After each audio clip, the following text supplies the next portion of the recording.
अस्सलाम वालेकुम। Fourth class कैसे हैं आप सब बेटा। उम्मीद है आप लोग ईमान और सेहत की बेहतरीन हालत में होंगे। उम्मीद है फोर्थ क्लास बेटा आपने अपना कल वाला लेक्चर देख के एच वर्क अपना कंप्लीट करके पोर्टल पे अपलोड कर दिया होगा। तो बेटा शाबाश, जिन बच्चों का काम रह गया वो भी अपना लेक्चर देख कर जो है वो अपना एच वर्क कंप्लीट कर लें। चले बेटा फोर्थ क्लास पढ़ने से पहले हम इल्म में इजाफे की दुआ पढ़ लेते हैं। रब्बी ज़िदनी इल्मा है मेरे रब मेरे इल्म में इजाफा फरमा। जी फोर्थ क्लास बेटा हमारा लेसन नंबर 3 चल रहा है फ्रैक्शंस, तो हम इसी को कंटिन्यू करते हैं। हमारा आज का एसएलओ है arrange fractions in ascending and descending order. हमने फ्रैक्शंस को अरेंज करना है असेंडिंग और डिसेंडिंग ऑर्डर में। असेंडिंग होता है बेटा छोटे से बड़े की तरफ और डिसेंडिंग होता है बड़े से छोटे की तरफ। हमने फ्रैक्शंस को अरेंज करना है। तो चलें फोर्थ क्लास बेटा अपनी मैथ्स की बुक और नोटबुक ओपन कर लें बेटा। शाबाश बेटा पेज नंबर 58 ओपन करें। आज हमने यहाँ पे डेट लगानी है 18/4 आई डेट है अरेंजिंग फ्रैक्शंस। यहाँ से डेट लगाएं, यहाँ से लेकर नेक्स्ट पेज पे चेक होगी 3.2, इससे ऊपर तक डेट लगा लेनी है क्विक चेक तक।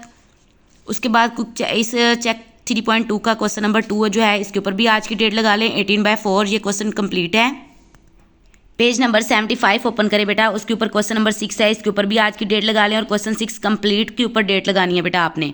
यहाँ तक बेटा आपने आज की डेट लगानी है और आज डेट है 18/4। जी बेटा क्वेश्चन नंबर 2 का डी और ई पार्ट आपका एच वर्क है। हम इन क्वेश्चन में से कोई क्वेश्चन ले लेते हैं और इसकी प्रैक्टिस कर लेते हैं। ये क्वेश्चन है हमारे पास 2/5, 3/4, 1/2। हमने इस क्वेश्चन को असेंडिंग में भी करना है और डिसेंडिंग ऑर्डर में भी करना है अरेंज। तो सबसे पहले हमने कल पढ़ा था जब हम कंपेयर कर रहे थे नंबर्स को फ्रैक्शंस को तो हम जो है इनके डिनोमिनेटर को सेम बनाते हैं। तो आज भी हम वही काम रिपीट करेंगे बेटा। सबसे पहले हम इनके डिनोमिनेटर को सेम कर लेंगे तो फिर हमारे लिए अरेंज करना बहुत आसान हो जाएगा। तो सबसे पहले हम देखते हैं तीनों जो फ्रैक्शंस हैं इनके डिनोमिनेटर को सेम बनाने के लिए हम क्या करें कि इन तीनों के डिनोमिनेटर जो है वो एक जैसे हो जाए। 5 के टेबल में भी 20 आता है, 4 के टेबल में भी 20 आता है और 2 के टेबल में भी 20 आता है। तो हम सब फ्रैक्शंस के जो है डिनोमिनेटर में 20 बना लेते हैं। तो 5 के टेबल में 20 कहाँ पे आता है? 4 पे। 5 4s are 20। तो इसलिए इस फ्रैक्शन को हम 4 से ऊपर और नीचे मल्टीप्लाई करते हैं। तो ये देखिए मल्टीप्लाई कर लिया हमने। तो ये ऊपर वाले नंबर को ऊपर वाले से 4 2s are 8, 5 4s are 20। अब इसकी बारी, अब हम इसको करते हैं 4 के टेबल में 5 पे 20 होता है तो 5 से ऊपर नीचे मल्टीप्लाई कर लेते हैं। 5 3s are 15 and 5 4s are 20। इस तरह 2 के टेबल में 10 पे 20 होता है तो 10 2s are 20, 10 1s are 10। तो जो नंबर आपने नीचे लिखना होता है बेटा वही आपने फ्रैक्शन के ऊपर लिखना होता है। यानी न्यूमरेटर और डिनोमिनेटर आपने सेम रखना होता है जिसको जब आप मल्टीप्लाई कर रहे होते हैं। ये नहीं है कि यहाँ पर आप नीचे 5 लिख रहे हैं 20 बनाने के लिए लेकिन ऊपर आप 1 लिख रहे हैं या 2 लिख रहे हैं। तो बेटा ऐसे नहीं होना चाहिए। अब आपने देखा जी इसका डिनोमिनेटर सेम हो गया है।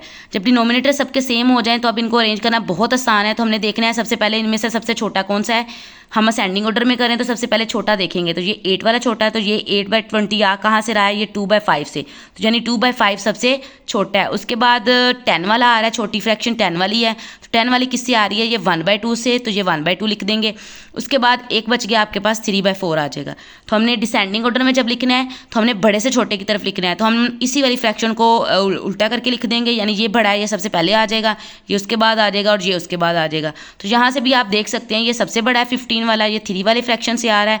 उसके बाद ये 10 वाला ये 1/2 की फ्रैक्शन से आ रहा है और इस तरह उसके बाद लास्ट 8/20 ये 2/5 से फ्रैक्शन से आ रहा है। तो इनको हम अरेंज कर लेंगे। तो ये इन दोनों का इस क्वेश्चन का आंसर है असेंडिंग ऑर्डर भी और डिसेंडिंग ऑर्डर भी। जो आपका बेटा एच वर्क में सवाल है उसको भी आपने ऐसे ही करना है। आपने इसको सॉल्व करके असेंडिंग में भी लिखना है और डिसेंडिंग में भी। नेक्स्ट हमारे पास क्विक चेक है। क्विक चेक को सॉल्व कर लेते हैं। 3/7, 1/2, 9/14। तो हमने सबसे पहले इसके डिनोमिनेटर्स को भी चेक करना है सेम बनाने के लिए। हम देखते हैं कि इनको सेम कैसे बना सकते हैं। ये 14 हमें नज़र आ रहा है ऑलरेडी, यहाँ पे 14 मौजूद है। तो हमने देखा 2 के टेबल में भी 14 होता है और 7 के टेबल में भी 14 आता है। तो हम 7 को देखते हैं 14 कहाँ पे बनता है। 7 2s are 14 होता है तो 2 को ऊपर और नीचे राइट कर देंगे। तो इसी तरह हमने 2 को देखा तो 2 7s are 14 होता है तो 7 को ऊपर और नीचे इसके साथ राइट कर देंगे। तो 14 तो यहाँ ऑलरेडी मौजूद है, इसको तो हमें चेंज करने की जरूरत नहीं है। तो ये सिर्फ 1 से ऊपर और नीचे मल्टीप्लाई हो जाएगा। अब हम इसको 1 से ही क्यों कर रहे हैं? क्योंकि हमने इसको 14 ही रखना है। तो 14 1s are 14 होता है। हम यहाँ पे इसको 2 नहीं लिख सकते, 3 नहीं लिख सकते। तो ये बस हम इसको 1 लिखेंगे। तो यहाँ पे इसको मल्टीप्लाई किया 3 2s are 6, 7 2s are 14, 7 1s are 7, 7 2s are 14 और ये 9 1s are 9 और 14 1s are 14। तो सबके डिनोमिनेटर एक जैसे हो गए हैं। तो अब हम इनको अरेंज कर लेते हैं। हमने सबसे पहले छोटा नंबर देखना है, छोटी फ्रैक्शन देखनी है। तो ये 6 वाला छोटा आ रहा है। तो ये 6 वाला कहाँ से आ रहा है? ये 3/7 से। तो सबसे पहले 3/7 लिख लेंगे। उसके बाद 7 वाला 1/2 से तो 1/2 लिखेंगे और ये 9 वाला बड़ा है तो ये लास्ट पे लिखेंगे। तो ये असेंडिंग हो गया, छोटे से बड़े की तरफ हमने फ्रैक्शन को अरेंज कर दिया। इस तरह डिसेंडिंग ऑर्डर में लिखना है तो हम जो है इसी को जो है चेंज कर देंगे, ये बड़ा सबसे पहले, फिर उससे छोटा और लास्ट पे सबसे छोटा। जी बेटा आपने इन क्वेश्चन की जो है वो अच्छे से प्रैक्टिस कर लेनी है। पेज 76 के ऊपर बेटा क्वेश्चन नंबर 6 के ऊपर भी इनमें से भी कोई क्वेश्चन हम देख लेते हैं, इसकी प्रैक्टिस कर लेते हैं। जी बेटा 5/6 क्वेश्चन है, 3/5 फ्रैक्शन है एंड 7/10 है।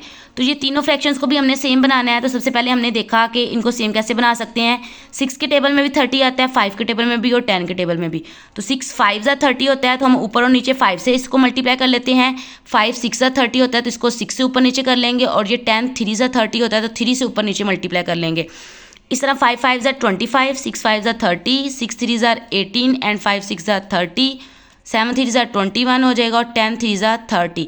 तो सबके डिनोमिनेटर जो है वो सेम हो गए हैं। अब हम इनको देख लेते हैं कि सबसे छोटा कौन सा है, क्योंकि सबसे पहले हम असेंडिंग ऑर्डर कर रहे हैं। तो सबसे छोटा देखेंगे, ये 18 वाला छोटा है, तो 18 आ रहा है 3/5 से, तो 3/5 सबसे पहले लिखेंगे। उसके बाद 21 वाला ये आ रहा है 7/10 से, 7/10 लिखेंगे। उसके बाद ये लास्ट बचता है और ये 5/6 से। तो ये असेंडिंग ऑर्डर हो गया छोटे से बड़े की तरफ। अब डिसेंडिंग ऑर्डर में लिखना है तो बड़े से छोटे की तरफ। तो इसी को हम चेंज कर लेते हैं। ये सबसे पहले आएगा, ये सेंटर में और ये लास्ट पे, सबसे बड़ा, उससे छोटा एंड सबसे छोटा। जी बेटा आपने इन क्वेश्चन की अच्छे से प्रैक्टिस करनी है, और अगर आपको ना समझ आए तो आपने मुझसे लाजमी पूछ लेना है। जी 4 क्लास बेटा पेज नंबर 59 के ऊपर क्वेश्चन नंबर 2 का डी और ई पार्ट आपका एच वर्क है। आपने अपना एच वर्क कंप्लीट करके पोर्टल पे लाजमी अपलोड कर देना है। आपने अपना बहुत सारा ख्याल रखना है। फी अमानिल्लाह बेटा।